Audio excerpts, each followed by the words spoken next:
Salut et bienvenue dans RQLV numéro 39. Mon invité aujourd'hui est Florian. Je l'ai découvert grâce à Twitch. Tu es le plus vieux de tous les abonnés sur Twitch, ça fait plaisir. Le coup de vieux. Le coup dur. Non, mais pas le vieux, plus vieux en termes d'âge, plus vieux en termes de fidélité. Ce qui est une métrique bien meilleure, tu vois ce que je veux dire? Ça me va. Donc il est là aujourd'hui pour nous parler de son Erasmus et de la période qu'il a vécue en Norvège également. Donc Florian, bah écoute, je te laisse présenter un petit peu tes études et qu'est-ce qui t'a amené à partir en Norvège. Pour resituer un petit peu, moi je fais des études en ingénierie mécanique et dans notre cursus, on a un échange à l'étranger qui est obligatoire. Donc en fait cette période à l'étranger, elle peut se présenter sous trois formes différentes. Donc il y a l'échange international classique, c'est un semestre généralement qu'on passe à l'étranger. Il y a un double diplôme que tu peux faire dans une université partenaire. Dans ce cas-là, ça dure généralement 1 an et demi, 2 ans, voire plus.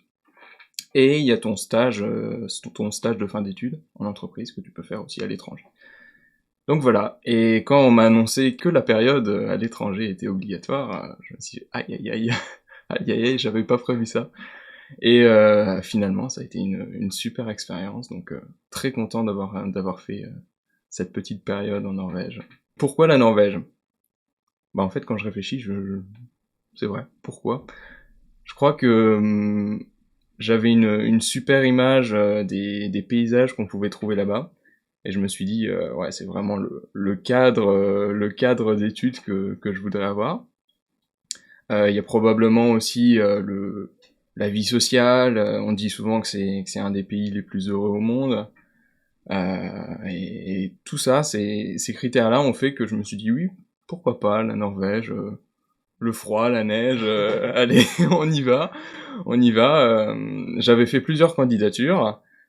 Généralement, on doit faire 2 vœux. J'avais mis la Suède en premier vœu. Okay. Et la Norvège en deuxième vœu. Le problème, c'est que les pays nordiques, ça reste super demandé.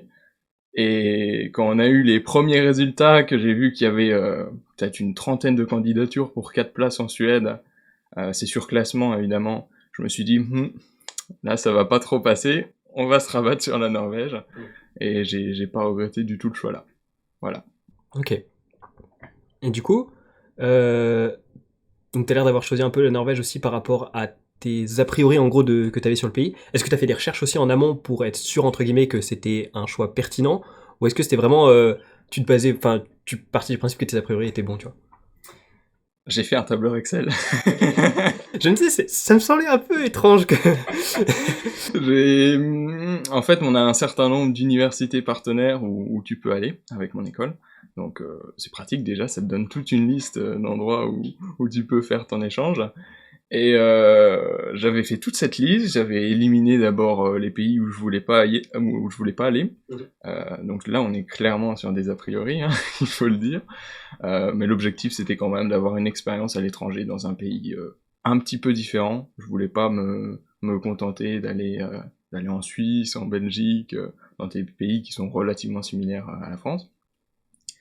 Et donc, j'ai classé un petit peu tous mes vœux en fonction de certains critères, comme le coût de la vie, dans quelle mesure on parle anglais là-bas, parce que c'est bien beau, mais il faut quand même que j'arrive à me faire comprendre, ça peut être pas mal.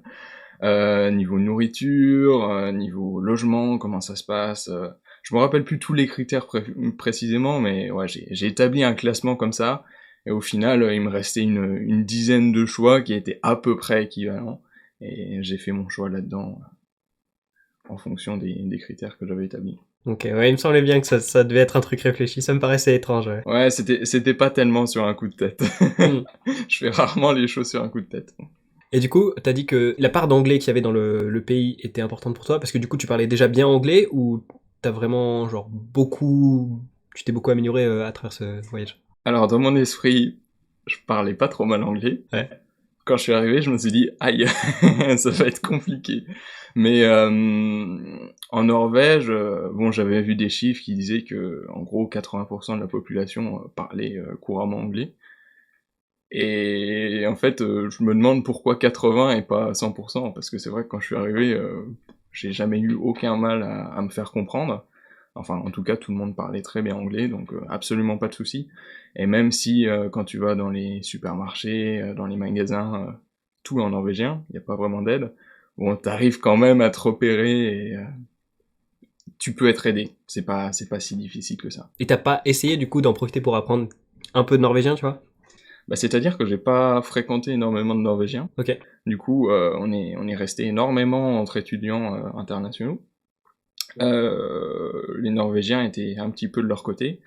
Bon, quand on réfléchit, c'est un peu la même chose dans tous les pays. Même en France, quand on a des étudiants internationaux, ils restent souvent ensemble, et nous, de notre côté, il y a rarement de mélange. Euh, c'est vrai que j'étais dans une colocation avec 3 Norvégiens, mais on vivait notre vie un petit peu de notre côté, ce qui était un petit peu dommage, mais c'est vrai que du coup, ça aide pas forcément si on veut s'initier un petit peu à la langue. Hmm.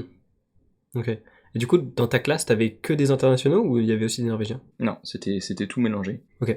En fait, en tant qu'étudiant international, t'avais à peu près le même statut qu'un étudiant qui était là, qui venait de Norvège, quoi.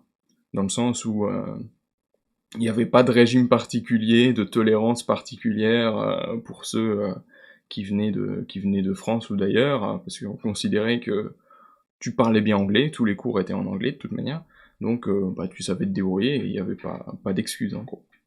Mais ouais, on était pas de statut particulier, tous ensemble, et c'était bien. Mais comme il y avait énormément d'étudiants internationaux, finalement, dans certains cours, on représentait 3 quarts des élèves, donc finalement, pas tant de Norvégiens que ça, pas tant de contacts. Ok. Mais du coup, ouais. En fait, c'est-à-dire que si la fac, si tous les cours ils étaient en anglais, ça doit être une fac qui est vachement orientée, genre échange international, non, j'imagine? Ouais, ouais, Parce ouais. que ça fait assez peu sens, tu vois, même en France, genre de se dire, on va faire une fac en anglais parce qu'on considère que tout le monde parle en anglais. Bon, après, c'est pas autant le cas en France, qu'on se mette bien d'accord, tu vois, mais ouais, ok. Dans plein d'autres pays, tu pourras trouver des facultés où il y a des cours en anglais, au moins qui sont proposés. Même dans mon école, il y a quelques cours en anglais, justement pour que les étudiants internationaux soient pas juste coincés dans l'apprentissage du français. Mais là, j'étais dans une ville qui était super dynamique. Donc c'est Trondheim, la troisième ville du pays. Il y a 200 000 habitants et 40 000 étudiants. 40 000 étudiants qui sont tous j'allais dire, dans la même école. C'est une grosse école. Faut se dire que c'est une énorme université qui regroupe vraiment tous les domaines, qui est répartie aux 4 coins de la ville. Et ouais, ils ont une super ouverture. Je crois que pendant cette période-là, on devait être 2000 étudiants internationaux, donc c'est assez massif dans une école finalement. C'est vrai, ok. Du coup, toi, l'année que t'as fait en Norvège, c'était toute l'année, du coup, tu me disais? Non, c'était un semestre Ouais, qui en réalité était plutôt 4 mois et demi. ok. J'ai commencé, je suis arrivé en Norvège mi-août, le vendredi 13 août, je me rappelle très Yeah. bien. Et je suis parti le 23 décembre. Ok. Donc ouais, même pas 4 mois et demi en fait. 4 mois et 10 jours. Et ça représentait quelle année de ta formation? Et du coup, ta formation se fait en combien d'années aussi? C'est une formation en 5 ans. Bon, les écoles d'ingénieurs, c'est un petit peu un régime particulier, hein, c'est des grandes écoles, donc t'as pas ce système de licence-master. En gros, c'est 2 années que tu passes soit en prépa, soit en prépa intégrée directement dans l'école où tu vas rester, et ensuite 3 ans de spécialisation. Et donc ça, c'était ma 4e année, donc 2e année de spécialisation au premier semestre. Ok. Mais pour expliquer un petit peu au niveau de la formation, la façon dont sont enseignés les cours, dont t'as tes TD, tes travaux dirigés, les rendus, c'est totalement différent de ce qu'on avait nous en France à l'école. Donc pour expliquer un petit peu, j'avais à peu près entre 20 et 25 heures de cours par semaine, sachant que normalement c'est 35 heures, 35-36 dans l'école où je suis. Donc ça faisait déjà un gros changement. Sauf que la petite différence, c'est que c'était principalement des cours magistraux. Et tout ce qui était travaux dirigés, c'est remplacé par un rapport que tu dois rendre, un rapport d'exercice que tu dois rendre dans chaque cours, chaque semaine. Et t'as des heures qui sont dédiées à ça avec des anciens étudiants du cours qui peuvent t'aider si t'as des questions à résoudre tes problèmes pour pouvoir faire ton rendu. Et il te faut avoir validé un certain nombre de ces rapports pour avoir le droit de passer le partiel en fin de semestre. Ok, donc plus accès contrôle continu comme prérequis au contrôle final, quoi, en gros. Ouais, ouais, ouais, c'est ça. Et au final, c'est un système que personnellement j'ai vraiment trouvé excellent, parce que ça t'oblige à rester à jour tout le temps. Tu peux pas vraiment prendre de retard. Après, évidemment, si t'as 12 rapports au total sur le semestre, qu'on t'en demande d'en valider 9, il y a une semaine ou deux où tu peux te permettre de louper, enfin de pas en faire un si tu sens que tu vas pas avoir le temps, ou c'est un peu trop tendu, que t'as d'autres projets à gérer en même temps. Mais globalement, faut quand même rester bien accroché et bien suivre le truc si tu veux avoir une chance, ne serait-ce qu'une chance, de pouvoir passer ton partiel, d'avoir le droit de passer ton partiel. Sachant que le réussir, c'est une autre chose quand même. Ouais. Et du coup, est-ce que t'as le droit quand même d'aller au rattrapage? Je sais pas, il y a des rattrapages du coup? Pour les Erasmus, c'est un petit peu différent. Je crois que ceux qui étaient dans les mêmes cours que moi, au niveau de leurs écoles, ils devaient faire les rattrapages dans l'université d'accueil, donc à Trondheim. Moi, c'est un régime un petit peu différent. Comme on est une université partenaire, finalement, les rattrapages devaient se faire dans mon école, à moi, en France. Même si t'as pas fait du tout le même cours. C'est pour ça, en fait, qu'ils essayent d'avoir une équivalence à peu près entre les cours que tu suis là-bas et ceux que tu devais suivre si t'étais resté en France. Donc, grosso modo, en fait, les rattrapages que tu fais si tu te loupes pendant ton échange, c'est des cours que t'as pas fait pendant le premier semestre. Enfin, je dis premier semestre parce que j'étais parti au premier semestre. Des cours que t'as pas fait dans ton école, donc il faut que ce soit relativement cohérent avec ce qui se passe en France, que grosso modo tu étudies à peu près les mêmes notions, sinon les rattrapages sont un peu compliqués. Donc déjà sur ce point-là, comme j'avais pris des trucs un petit peu exotiques, on va dire, je m'étais dit bon, rien, va pas falloir se louper là, sinon t'es un peu mal quoi. Après, ça se fait aussi de rattraper tout un semestre en quelques semaines pour faire des rattrapages, mais bizarrement, j'avais pas trop envie, quoi. Je me serais passé de ce truc-là. Parce que du coup, si tu valides pas les prérequis là, est-ce que t'as quand même accès au rattrapage, mais t'as pas accès à la première session, ou est-ce qu'il faut dans tous les cas que tu les valides, même pour avoir accès au rattrapage? Je pense que si t'as pas validé tes rapports, tu peux pas accéder au rattrapage. Ok. Pas de partiel, pas de rattrapage. Pour moi, c'est clair. En fait, bon, en réalité, il faut vraiment le vouloir pour pas réussir les rapports, parce que t'as vraiment toutes les aides que tu veux pendant les sessions avec des anciens étudiants. On avait quelques cours qui étaient en distanciel, parce qu'on était encore en période Covid là-bas, et eux, c'était assez strict pour le coup. Donc ces cours-là, ces rencontres avec les étudiants, les sessions d'aide, c'était principalement distanciel. Et souvent, ils étaient pas très malins, ils affichaient la correction pour vérifier ce qu'ils faisaient, et toi, t'avais juste à faire une capture d'écran. Donc, bon, en réalité, y a pas énormément d'efforts à fournir, même si c'est quand même du boulot pour essayer de comprendre le cours et de l'appliquer à tes exercices-là, quoi. Ouais, donc c'est plus pour voir si t'étais capable genre d'être autonome et de t'investir vraiment dans le cours en fait. Ouais. Je pense que l'utilité, c'est vraiment de s'assurer que tous les élèves suivent et qu'il y a personne de laissé derrière. Donc, que tu maîtrises les notions d'une semaine à l'autre, qu'il n'y a rien qui passe à la trappe, parce que globalement, les rapports, ils couvrent absolument tout ce qu'on a vu durant la semaine, donc c'est difficile de réussir ton rapport, mais d'avoir quelques notions qui sont pas acquises. Est-ce que tu penses que les rapports, c'est un truc que t'aurais pu faire avec ton quota horaire en France, tu vois?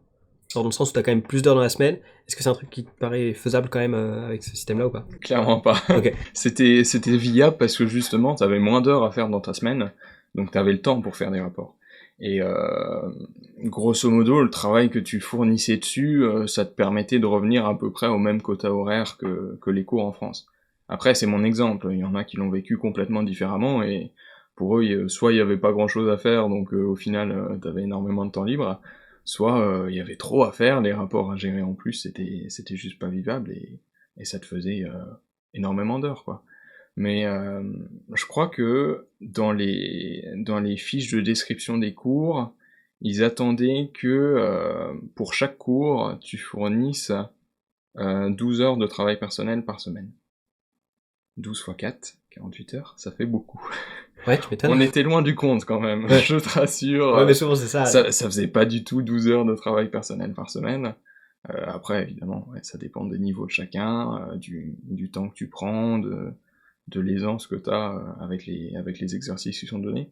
Mais globalement, ça va. Heureusement d'ailleurs, parce que 20-25 heures de cours plus 48, Ouais, ça ça commence à commençait à faire des semaines assez tendues. Tu m'étonnes. Bah du coup c'est bien parce que tu n'as pas eu les réponses à l'heure où on tourne ce podcast, le dernier podcast n'est pas encore sorti, donc du coup tu n'es pas biaisé par les réponses que tu aurais pu entendre du dernier épisode, parce que du coup le dernier épisode c'était avec une personne qui est partie en Erasmus également mais aux Pays-Bas. Donc du coup je suis curieux de savoir un peu la plus grosse difficulté que tu as rencontrée, je veux savoir si c'est un peu la même réponse que je vais avoir. La plus grosse difficulté que j'ai Dans, rencontrée. dans le cadre de ton Erasmus. Pas forcément dans les cours tu vois, mais globalement. Il n'y a rien qui m'a paru vraiment insurmontable. Ouais. Mais à l'arrivée, clairement, ce que je pourrais dire, c'est la langue. Même si au final, je l'ai dit tout à l'heure, j'avais l'impression d'avoir un bon niveau en anglais. Ce qui n'était pas totalement faux. Mais en fait, entre maîtriser l'anglais à l'écrit et le parler, le comprendre, il y a un gouffre, vraiment. Donc, même si en compréhension de l'oral, on peut être bon, au final, tu comprends du vrai anglais. Je m'explique. Si t'entends un Italien parler anglais, un Indien, un Chinois parler anglais, c'est pas du tout la même chose, et ça devient super compliqué à comprendre. Faut se dire que déjà pour un Anglais, c'est compliqué de comprendre un Français parler anglais, sachant qu'il y en a déjà pas beaucoup. Donc, si c'est un Français qui parle anglais et qui doit comprendre un Chinois qui parle anglais, très compliqué. Et globalement, je pense qu'on est super en retard par rapport aux autres pays, parce que quand on s'est retrouvés entre internationaux, il y avait vraiment un groupe qui se formait à part, c'était les Français. Ok. Et c'est vraiment super dommage, parce que t'es en Erasmus, t'es là pour faire des rencontres un peu de partout, et t'as les Français qui sont juste dans un coin. Alors ça peut être une volonté personnelle aussi, hein, mais généralement, de ce que je voyais, c'était surtout un problème de compréhension. Il y avait des moments où on voyait des gens un petit peu perdus qui essayaient de repérer les mots, mais c'était vraiment dur, quoi. Et c'est vrai qu'au début, j'étais un peu perdu, quoi. Je me disais, waouh, il y a du boulot à faire quand même pour arriver à m'exprimer et en même temps comprendre ce qu'on me dit. Comprendre ce qu'on me disait, globalement, ça allait pas trop mal.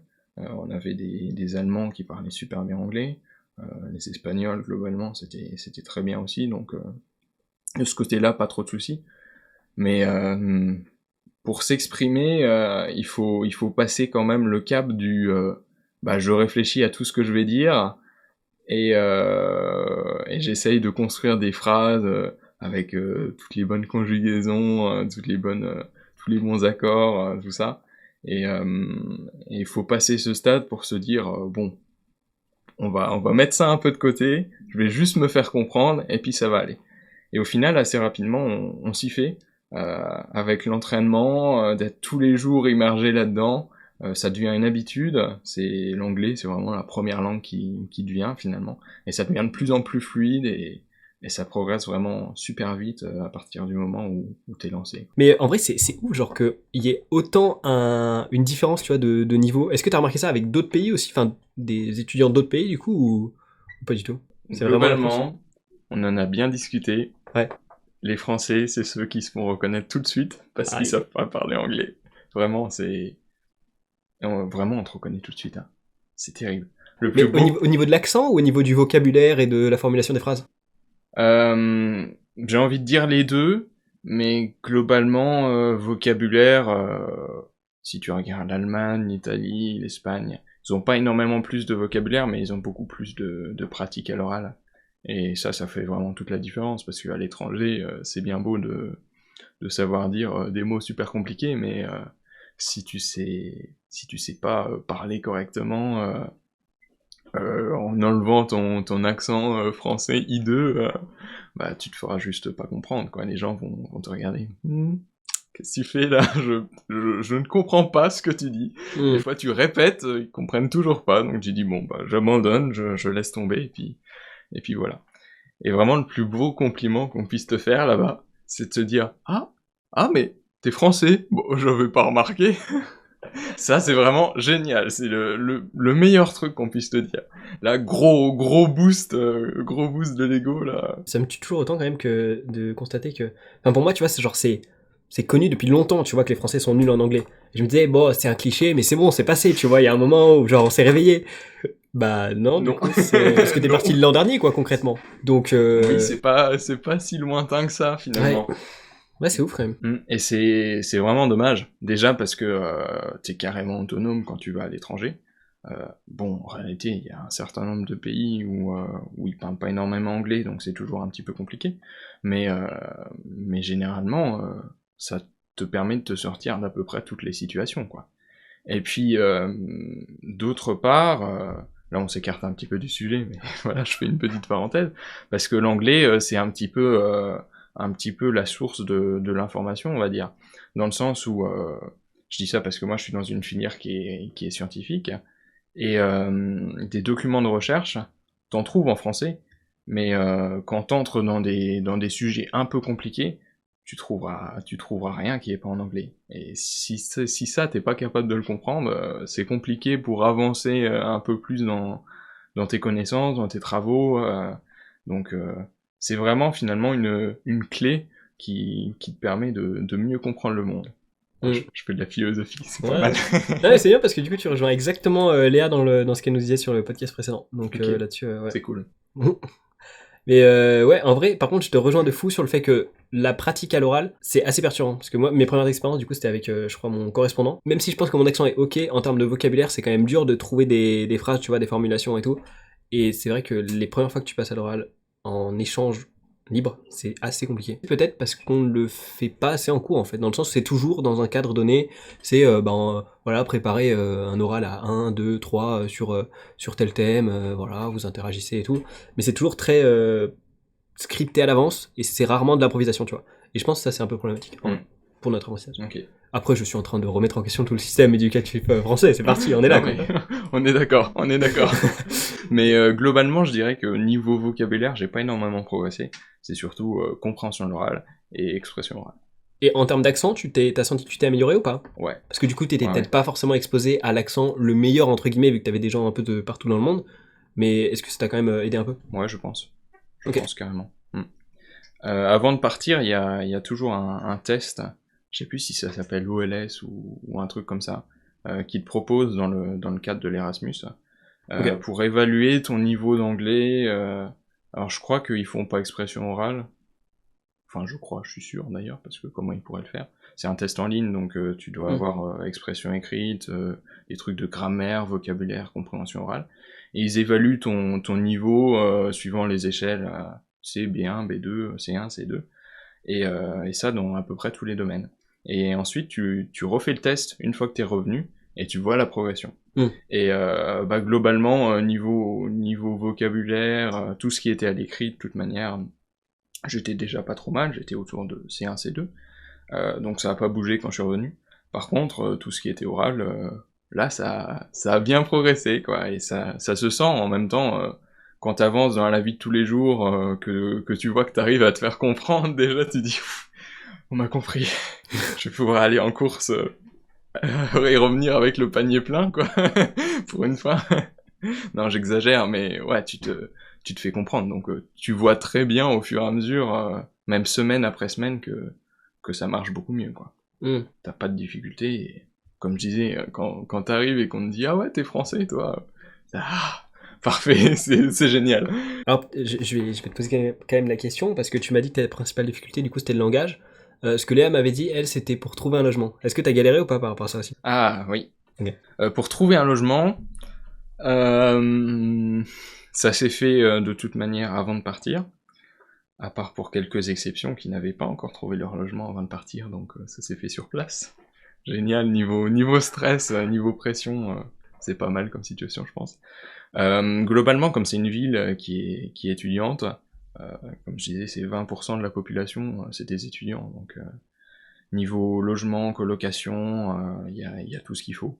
Globalement, c'est pas trop difficile de trouver. J'avais trouvé une colocation un petit peu excentrée de la ville, mais le principal frein, je dirais, globalement, c'est les tarifs. parce que la Norvège, ça reste un pays qui est super cher, un des plus chers au monde en réalité. Et le deuxième problème, c'est que on était en période Covid, l'université propose des logements, pas toujours meublés, donc là c'est un petit peu compliqué quand t'arrives et que t'as pas de matelas, par exemple. Mais comme c'était la période Covid, ils ont dit en fait on va soutenir les étudiants, mais les étudiants norvégiens. On va soutenir nos étudiants norvégiens, du coup la priorité sera aux étudiants norvégiens cette année et pas aux étudiants internationaux. Du coup, quand l'annonce a été faite, là, peut-être en juin, alors que je partais en août, et que les candidatures des gens qui voulaient de toute manière aller dans les résidences de l'université, quand, quand l'université a annoncé que, au final, ce sera un petit peu le coup de chance parce que c'était pas leur priorité, ça a commencé à paniquer un petit peu dans les groupes que je voyais. Il y a plein de gens qui avaient pas leur logement et voilà, ça a été un peu compliqué. Au final, il restait quelques places, donc ils les distribuaient par hasard. Je sais pas, ils faisaient des tirages au sort, et puis tu recevais un code par mail, félicitations, vous êtes sélectionné pour recevoir un logement. Bon, tu payais évidemment, mais donc j'ai même une proposition, mais comme j'avais déjà une colocation, j'ai donné le code à quelqu'un d'autre. Et voilà, donc il y en a quand même qui ont réussi à trouver un logement, mais sinon c'était pas toujours facile pour tout le monde, j'imagine. En même temps, quand tu vas dans un pays étranger, c'est souvent compliqué. Ouais. Mais là, t'avais l'avantage d'être dans une ville qui était étudiante, donc globalement, les locaux, ils sont prêts, ils sont équipés, ils ont des chambres à louer si besoin, et c'est vraiment pratique. Donc coup de chance au niveau de la ville. C'était dans mes critères de choix, ça d'ailleurs, dans le fameux tableau Excel, il y avait déjà est-ce que c'était une ville très étudiante, facilité de se déplacer, de trouver un logement. Donc ouais. Bah écoute, du coup on a fait un peu le tour des trucs vraiment pragmatiques entre guillemets. Peut-être qu'on peut parler un peu de ton ressenti genre sur ce voyage, sur cette destination, et sur, je sais pas ce que ça t'a apporté à toi en tant que personne. Ça a apporté beaucoup. À savoir Déjà la découverte d'une nouvelle culture. Alors attention, on est dans une culture qui reste européenne quand même, hein. C'est pas comme si je partais en Inde ou au Brésil, c'est pas non plus des paysans. Mais c'est quand même... y a une différence que tu ressens pas tout de suite, mais que pour ma part j'ai ressenti quand je suis revenu en France, et là je me suis dit, ah ouais, c'était si différent que ça. Globalement, les Norvégiens, je dirais que c'est des gens qui essayent de pas déranger, qui ne jugent pas, et qui sont très attachés à l'espace personnel. C'est-à-dire que ils vont pas rester à te tenir la jambe sans 7 ans. C'est pas du tout dans leur genre. Quand je suis arrivé en Norvège, en fait, que j'ai pris mon appartement, le propriétaire m'a accueilli. Il m'a montré la chambre et grosso modo il me dit bon au revoir quoi. Moi j'étais là non, j'aimerais bien discuter en fait, juste qu'on parle ensemble de ce qu'il y a à voir dans la ville et tout. Ouais. Et j'avais juste l'impression qu'il voulait sauver en fait, qu'il voulait partir, donc sur le coup je me suis dit mais c'est super bizarre. Mon propriétaire est bizarre. Le deuxième truc un petit peu étrange, c'est quand j'ai rencontré mon premier colocataire, qui est je vais mimer ce qu'il a fait. En gros, il est sorti de sa chambre, il a fait hey, il a pris une tasse, il est reparti, et moi j'étais en mode c'est tout. Pas bienvenue, bonjour, quittez, comment tu vas? J'ai fait ok, très bien, super accueil, je viens d'arriver, il est 18h, nickel, on est bien. Et puis au final, je me suis rendu compte que c'était quelque chose qui était relativement culturel. Les gens respectent ton espace et essayent de pas trop s'imposer. Donc globalement, ils vont rester chacun dans leur coin, sauf dans deux situations. La première situation, c'est dans les randonnées. C'est le truc typique en Norvège. En randonnée, tu croises un Norvégien. Il va arriver et dire comment ça va, tu vas où et tout, enfin super sympa.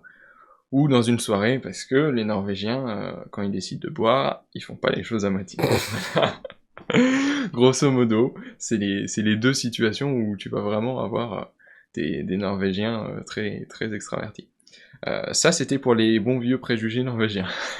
En réalité, j'avais deux autres colocs norvégiennes aussi, qui étaient... bon, Attendez, mais vous étiez combien? on était cinq. Ok. On était cinq. Donc, trois Norvégiens, un Néerlandais et moi. Donc ces deux autres colocs-là, elles étaient beaucoup plus ouvertes, beaucoup plus loquaces, on va dire. Même si elles restaient souvent ensemble, au final, voilà, ça changeait un petit peu, quoi, par rapport à l'autre viking, comme je l'appellerais. mais, euh, mais en réalité, il faut surtout pas s'arrêter à cette idée-là, parce que c'est des gens qui sont vraiment adorables. Et quand tu prends le temps un petit peu de les retenir, de creuser un petit peu, d'essayer de discuter, de voir comment ça se passe pour eux, comment va leur vie, au final, ils apprécient et c'est vraiment cool, quoi. C'est des gens qui sont super agréables, qui sont super disponibles quand t'as besoin d'aide. C'est juste qu'ils vont pas spontanément aller vers toi s'ils en ont pas besoin. Mais vraiment voilà, ils sont ils ont une petite muraille, mais à l'intérieur un bon cœur d'or. Voilà, ils sont géniaux, ils sont géniaux. Et globalement, ça se ressent quand tu vas dans la rue. C'est un petit peu chacun pour soi. T'es pas jugé, t'es tranquille. C'est très paisible en fait. On avait une place où il y avait toujours de la musique, un mec qui jouait de l'accordéon. Voilà, c'est des petits trucs du quotidien où tu te dis, waouh, je suis super bien dans cette ville. C'est pas grand chose, mais juste ça fait toute la différence. Ça fait toute la différence. Ouais, c'est les petits détails, ouais. Et c'est ouf parce que tu vois, t'as parlé aussi du jugement, tu vois, et du fait que bah, les gens ils vont pas te juger quand tu fais ta vie, tu vois. Et Léa m'a dit exactement la même chose avec les Pays-Bas. Du coup, ça me fait me dire, soit vous êtes allé vraiment dans les deux pays qui jugent le moins au monde, soit en France on juge vraiment pas mal, tu vois. Je pense que c'est pareil dans une bonne partie des pays nordiques. J'ai un pote qui allait en Suède, où globalement j'ai l'impression que c'était à peu près la même chose. Euh, bon, après il y a toujours des exceptions, hein, mais on s'y sent bien. Vraiment, je je pensais pas que ce serait que la différence serait importante à ce point, parce que comme je disais, c'est une culture européenne. Il devrait pas y avoir énormément de différence, mais ça se ressent. Vraiment, tu respires là-bas. C'est génial. Ok, ok. Et en termes de paysage, est-ce que t'as été dépaysé? En termes de paysage, au début, pas tellement, parce que je viens des Vosges, je suis originaire des Vosges, et globalement, au début, je trouvais à peu près le même genre de paysage. Donc du genre tourbière, avec des grandes forêts de sapins, d'épicéas, des paysages qui sont au final assez orangés, un petit peu des couleurs d'automne quand tu vas sur les hauteurs de la ville. Et ouais, je me retrouvais pas mal dans ces paysages-là. J'avais pas tant l'impression que ça d'être dépaysé. C'est quand tu vas plus à l'intérieur des terres ou sur la côte, c'est pas mal aussi la côte, où là tu commences à voir des trucs sympas, des grands pics, des grandes montagnes, les fjords, la belle spécialité norvégienne, avec ces grandes voies d'eau creusées à travers la roche. Au final, c'est des grands paysages qui ont été formés grâce aux glaciers, un petit peu comme les Vosges, du coup, c'est pour ça que je dis que ça ressemble pas mal. Et ils en ont gardé tout un réseau de cascades. Quand je dis un réseau, c'est vraiment énorme, quoi. Il y a des endroits où tu vas, c'est assourdissant tellement t'as des cascades de partout. Et ça forme des trucs, des fois, tu te dis, waouh, c'est impressionnant, quoi. Tu te sens tout petit, t'es au milieu de l'eau dans un fjord et tu regardes tout en haut, c'est vachement impressionnant, ouais. Et, et tu vas un peu plus loin. Là, tu trouves des petits lacs de montagne avec un bleu juste incroyable, un peu le bleu de ton mur, là, tu dis c'est incroyable, ça, une eau super pure, comme t'en trouves dans pas beaucoup d'endroits dans le monde.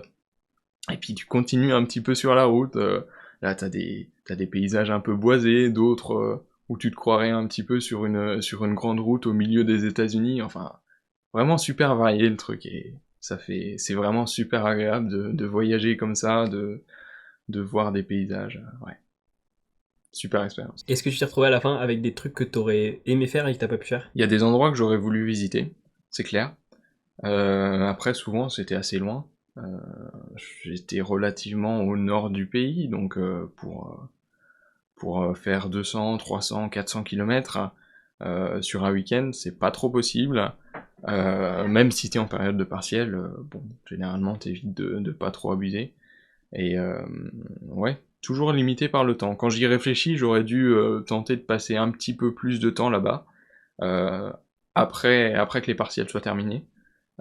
Donc passer la fin du mois de décembre, le début du mois de janvier, parce que je reprenais les cours fin janvier finalement, donc c'était pas... Enfin, j'aurais très bien pu rester beaucoup plus longtemps.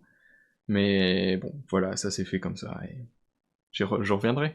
Mm. Ouais, du coup, on en a discuté un petit peu en off là, mais du coup, ça t'a ouvert, comme tu me disais, des perspectives de. Enfin, plus d'envie de voyager. Mm. Et est-ce que du coup, t'as des destinations, je sais pas, par rapport aux pays nordiques en général, qui te viennent à l'esprit, enfin, genre, qui t'ont donné envie du coup, parce que c'est une culture qui te plaît, ou est-ce que justement t'as envie d'en découvrir d'autres Pour les pays nordiques, bah déjà, je vais revenir en Norvège un jour. Ouais. Pas dans l'immédiat, parce que j'ai envie d'aller voir aussi un petit peu ailleurs comment ça se passe.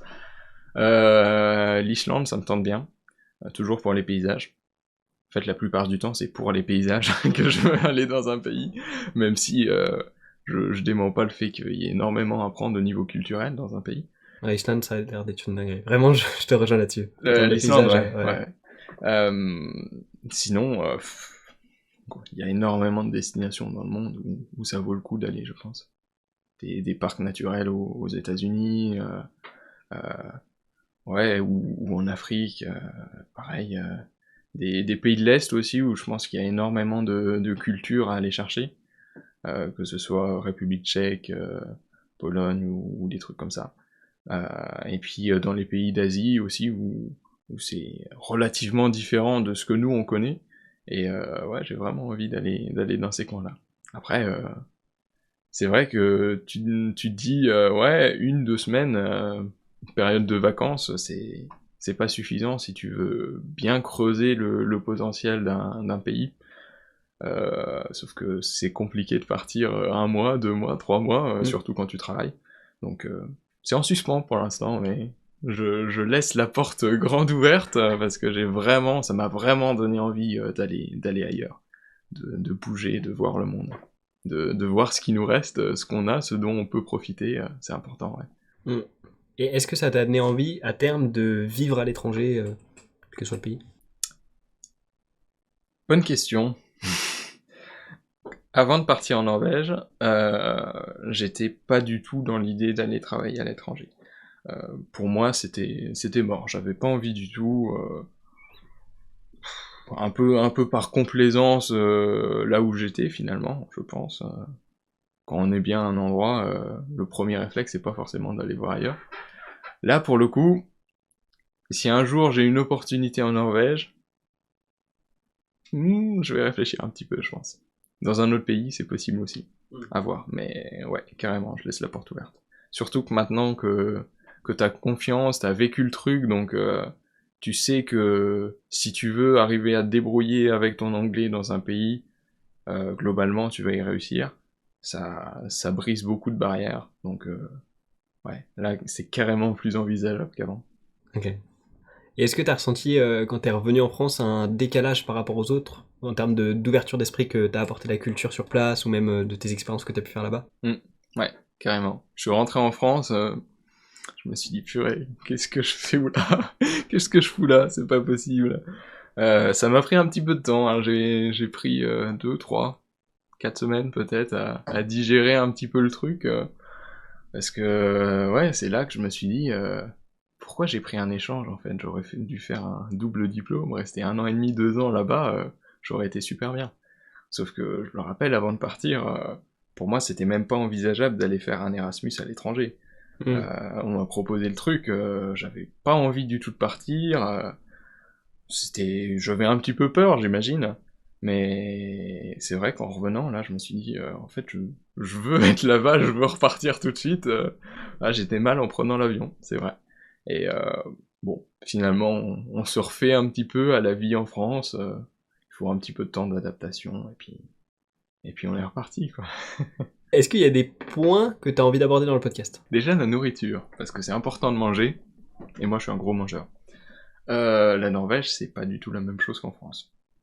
À savoir que si vous voulez de la viande fraîche, du poisson frais, compliqué à trouver. Dans les supermarchés, vous en trouverez, mais c'est pas de la bonne qualité, c'est importé.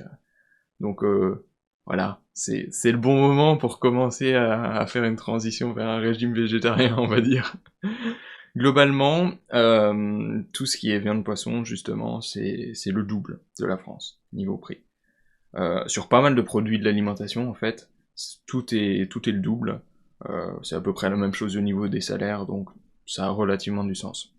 Ce qui est le plus avantageux, finalement, c'est tout ce qui est fruits et légumes, où c'est un peu plus cher, mais globalement, ça reste correct. C'est le plus avantageux si on veut bien se nourrir pour pas trop cher.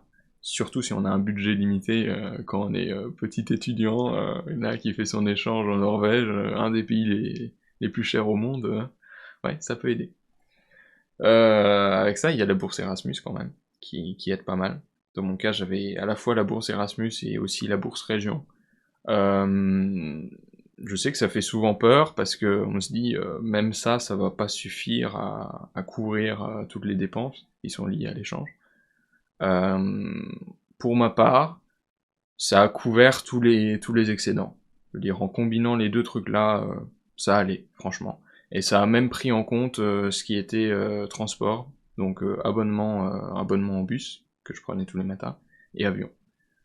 Bon, avion, faut s'y prendre à l'avance quand même, parce que sinon c'est des trajets qui peuvent facilement atteindre 400-500 euros. Ça fait un petit peu mal, voilà, quand on est étudiant. Ouais. Bon, il y a des pays où c'est plus cher encore, mais voilà, on crache pas dessus quand on peut, quoi. Donc le maître mot, c'est vraiment de s'y prendre à l'avance, de manière générale, pour déjà pas trop être stressé quand on arrive, parce que c'est bien d'avoir déjà tout planifié, un logement, les tickets de transport, tout ça de prévu dès qu'on est arrivé. Et puis surtout pour économiser, parce que ces voyages-là, quand même, ça a un coût, il faut le dire. Là où il y a un changement par rapport à la France aussi, c'est au niveau du climat. Parce que la Norvège, on voit limite des Esquimaux. Non, c'est un préjugé ça. Mais en hiver, il peut faire froid quand même. On a atteint -17. Bon, comme ça semble vraiment très bas. Globalement, ça reste supportable si on est bien équipé. Il y a un proverbe norvégien qui dit, en parlant de la randonnée, il n'y a pas de mauvais temps, il y a que un mauvais équipement. Ok. Et c'est tout à fait vrai parce que au final, si tu te couvres bien, c'est-à-dire tu mets des bons gants, plusieurs couches de vêtements, un masque pour protéger, non peut-être pas le masque quand même, mais globalement ça va. Faut pas rester trop longtemps dehors parce que si tu sors une main du gant par exemple, elle va très vite geler. Mais ouais non j'exagère un petit peu, mais c'est un temps qui est un peu différent de la France. Et il faut se dire que en période estivale, ça va rarement monter au-dessus de 20 degrés. Ce qui est déjà quand même très chaud pour eux. Ça fait quelques années que ça se réchauffe de plus en plus, ils atteignent 24-25, ils sont pas bien. Ils sont pas bien, là, vraiment. Ah ouais. Moi, je sais même pas si à 24-25, je suis en t-shirt, tu vois. Ouais, bah voilà. Moi, j'ai passé l'échange à être en t-shirt globalement, parce que il chauffe vraiment en excès dans les maisons, c'est vraiment beaucoup trop chaud pour moi. Ce qui est un peu paradoxal quand on les entend se plaindre de 20-25 degrés. Mais c'est vrai que je suis resté en t-shirt la plupart du temps. Et du coup, en revenant en France, c'était à Noël, en revenant en France, quand je suis arrivé en t-shirt, on m'a regardé, on m'a dit « Mais t'es fou, tu vas attraper froid ». Mais oui, ça peut surprendre. C'est clair que ça peut surprendre. Ok. Donc pas aussi dramatique que ça la météo, Non, mais faut quand même, vraiment... faut se préparer un petit Ouais, faut être équipé, et tout va bien se passer. Bon, dans plein d'enseignes, tu trouveras une sous-couche, je sais plus comment exactement ils appellent ça, une sous-couche pour te protéger des températures extrêmes. C'est pas extrême ici, ça va, donc ça se passe bien. En hiver, tu peux avoir aussi des grosses couches de neige, ce qui surprend un petit peu parce que c'est vrai que quand quand on a l'habitude d'avoir la mer à côté, on s'attend pas forcément à avoir 1 mètre, 1 mètre 50 de neige qui nous tombe dessus. Putain, ouais. Mais bon, pour le coup, c'est arrivé juste avant que je parte. On devait être le 22 décembre. Moi, j'étais comme un fou parce que la lumière était excellente, il y avait plein de neige, ça donnait une toute autre ambiance à la ville. Et je me dis, super, je vais pouvoir faire des photos. Sauf que ça durait un seul jour, quoi. Aïe. Parce que le lendemain, je repartais. Donc, coup dur, coup dur. Mais c'est magique parce que ils mettent de l'éclairage partout dans les ruelles. Éclairage qui est d'ailleurs super important parce que l'hiver il fait nuit très tôt et il fait jour très tard. Donc ouais, quand je suis parti le 23 décembre, le soleil se levait aux alentours de 10h et se couchait vers 14h30. Ouh, ouais. Oui. Ok. Quand je dis se lever, en réalité c'est plutôt le crépuscule dans ces moments-là. Donc il n'y a pas énormément de luminosité. Au début, ça peut paraître un petit peu effrayant, parce que c'est vrai que tu te dis, bah, je sors de cours, même si je sors de cours à 16h, il fait déjà nuit, c'est pas forcément super agréable quand t'es pas habitué. Mais moi, j'ai bien aimé, je me suis dit, oh, c'est sympa, quoi, tu sors juste pour aller en cours et il fait déjà nuit, c'est trop bien d'aller en cours de nuit. Ouais. Non, c'était vraiment sympa, j'ai adoré. Au début, je m'inquiétais un petit peu, je me disais, je vais pas forcément survivre à ça, la nuit éternelle, ça va pas m'aller. Mais c'est quand même agréable. J'avais même suivi un cours qui était dispensé par des associations de l'université qui te proposent des trucs pour l'adaptation à l'hiver norvégien. Et ils étaient là en train de recommander d'avoir plein de doses de vitamines parce qu'il n'y a pas de soleil, donc faut bien tirer ces vitamines de quelque part. Moi j'étais là, bah oui, mais j'ai pas de vitamines, comment je vais faire? J'ai fait l'hiver sans vitamines, ne faites pas ça. Mais globalement ça allait pour moi parce que ils ont tendance aussi à enrichir les produits du quotidien comme le pain. Ils mettent plein de suppléments, pareil dans le lait, pour que ce soit plus adapté à ton corps pendant la période hivernale. Ok. Et ça s'est mieux passé le confinement là-bas ou pas? Enfin, le Covid et le confinement en général. La société était super responsable. À partir du moment où on disait, bah, il y a les cas qui commencent à monter, le lendemain, tout le monde portait son masque, ne serait-ce que dans les transports en commun. Besoin de rien dire, les gens le mettaient spontanément, et Putain, c'est ouf. bah, c'est super agréable, tu te sens bien plus protégé, Carrément. surtout si t'as un petit peu peur du truc. C'est pas en Donc, France que tu verrais ça. Hein. Ouais, bah oui, hein, Vraiment vraiment, pas, tout pas du tout. spontané, et je crois qu'ils ont pas énormément eu besoin de recourir à des obligations, parce que les gens étaient vraiment à fond là-dessus, et il n'y avait pas de soucis. Mais c'est vrai qu'au début, ça a fait un petit peu peur, parce qu'à la rentrée, on a reçu un mail de la direction qui disait, je crois que c'était il y a... Attention, on nous a signalé 40 cas sur l'université. 40 cas sur 40 000 personnes, je précise. C'est pas beaucoup. La Ouais. réaction, ça a été, on passe les cours en distanciel. Après, quand t'es 40 000 dans une université, quand même, ça peut très vite se propager, quoi. Enfin, Oui, oui. Pour moi, 40 000, c'est beaucoup, tu vois. Vu comme ça, ouais. Non, mais c'est vrai que en France, on était habitué à voir tellement plus, des centaines et des centaines dans l'école, et la réaction n'était pas forcément aussi dramatique. Puis même le climat en soi, tu vois, en Norvège, s'il fait super froid dehors et que tu chauffes de ouf à l'intérieur, tu vas pas forcément ouvrir régulièrement, tu vois. Ouais. Donc pour moi, il y a des facteurs qui font que ça me paraît pas aberrant, tu vois. Pour toi, ça se justifie. Oui. Ouais. Oui. C'est vrai que pour la protection, c'était carrément mieux. Est-ce que t'as des anecdotes, des trucs, je sais pas, improbables qui sont passés ou des trucs marrants à partager? De trucs marrants. T'as le droit de ne pas en avoir. Qu'est-ce que j'ai fait de marrant là-bas? Ça se trouve, la vie en Norvège n'est pas drôle. C'est possible. On a souvent, c'est très répandu d'ailleurs, de se dire que dans un voyage, il y a plusieurs phases, et ça commence par une phase où on a l'émerveillement, enfin, je crois que je dis pas de bêtises, hein. Il y a l'émerveillement d'abord, où on se dit super, nouveau pays, et puis coup de blues ensuite, où on se dit je suis loin de chez moi, et puis ensuite ça remonte. Ça fait une courbe, hop, et puis ça remonte jusqu'au bout. Pour ma part, j'ai pas tout à fait vécu comme ça. Déjà parce que j'étais pas super bien au moment où je suis arrivé, donc au final ça a été que une courbe croissante. Et boum, une petite chute à la fin parce que bah je rentrais quoi. Et c'était pas super agréable parce qu'au début tu comptes un petit peu les jours pas littéralement en me disant je serai rentré dans 194 jours, mais juste voilà, j'ai passé tant de temps en Norvège, là ça fait 2 semaines, 3 semaines, 4 semaines, puis à la fin tu comptes juste le temps qui te reste parce que tu te dis purée, ça avance trop vite, ça passe trop vite 4 mois et demi en fait. Et quand t'arrives à la dernière semaine, au dernier jour, aux dernières heures, là t'es au fond du trou, hein. Enfin moi j'étais comme ça, je me disais purée, je veux rester en fait, parce que t'as fait aussi des super rencontres là-bas. Faut se dire que c'est une superbe opportunité pour te faire des contacts ailleurs, découvrir des gens qui ont pas forcément la même culture et qui pour autant sont tellement identiques, tellement similaires, et c'est vraiment une opportunité rêvée pour se faire un petit carnet d'adresses.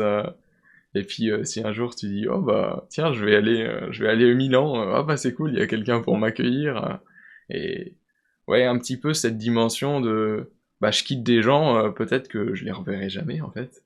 J'ai toujours ce petit truc là avec les gens que je croise, et pour le coup ça a été un petit peu difficile. Mais bon, faut le petit temps d'adaptation comme je disais quand tu reviens en France, et puis on s'adapte, hein. On continue. Je pense que ce qui est important dans l'Erasmus, c'est de faire l'effort, de se détacher de la France. Enfin, ça marche pour tous les autres pays.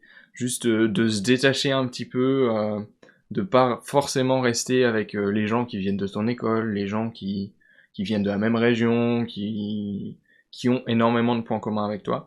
Il faut essayer de s'ouvrir aux autres le plus possible, parce que c'est pas quelque chose qu'on regrette, et c'est vraiment un enrichissement personnel au final. C'est comme ça qu'on avance, qu'on se rend compte qu'au final on est tous pareils. Là je suis resté énormément avec des Européens, parce que c'était quand même une majorité d'étudiants européens, et c'est vrai que pour le coup on a eu ce bon sentiment d'appartenance à une communauté européenne, et c'est vachement cool de prendre conscience de ça, plutôt que de rester dans sa bulle française, et ce qui est à l'extérieur, on s'en fout. Au final, on s'en fout pas, parce que de l'autre côté des frontières, il y a des gens aussi, des gens qui n'ont pas les mêmes conditions de vie, pas les mêmes cultures, mais qui sont humains quand même. Parfois, ça se passe pas super bien, et il faut quand même payer attention à ça, parce que ça compte. Enfin, c'est beau. Ok, et du coup ça c'est des trucs que tu arrives à appliquer un peu plus... Enfin, qui te paraissent maintenant plus évidents au quotidien et que tu essaies de transmettre autour de toi, quoi. Oui. Ok. Oui, je pense. J'espère. C'est un changement en fait. Je sais pas si c'est possible de rentrer d'échange sans être changé. D'ailleurs, il y a échange, changé. Bon, j'arrête avec les jeux de mots bizarres.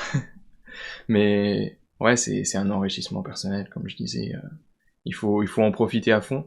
Et vraiment, je le dis aux auditeurs, hein, si vous avez la possibilité dans votre université ou dans votre école de faire un échange qui en plus est pris en charge en partie grâce aux aides Erasmus et tout, faut absolument saisir l'opportunité, parce que après vous aurez plus cette même opportunité. C'est pas le même type de voyage qu'on fait forcément quand on est avec des amis ou des parents. Donc c'est important de profiter de cette immersion dans une culture différente pour voir des nouvelles choses, des belles choses, et puis garder ça en tête. C'est quelque chose qui reste après, qui reste en mémoire, et dont on se souvient longtemps. Faudrait que j'arrive à récupérer quelqu'un sur le podcast qui a fait un Erasmus ou même un voyage dans un pays beaucoup plus pauvre, tu vois, dans le sens où Léa elle est partie dans un pays, je sais pas si Pays-Bas c'est plus riche ou plus pauvre que la France, enfin ça doit être kiff-kiff, tu vois. Norvège, tu m'as dit que Le niveau de vie le niveau de vie voilà était plus haut, que tous les coûts étaient plus hauts. Et j'imagine que ça doit être aussi très dépaysant d'être dans un pays beaucoup plus pauvre. Et du peu que j'ai vécu au Mexique, en vrai, clairement ça m'a marqué aussi. Mais je pense que vraiment ça doit être vachement intéressant, et ça doit être un dépaysement qui doit probablement pas être le même. Et je pense qu'il y a beaucoup de choses aussi à en apprendre.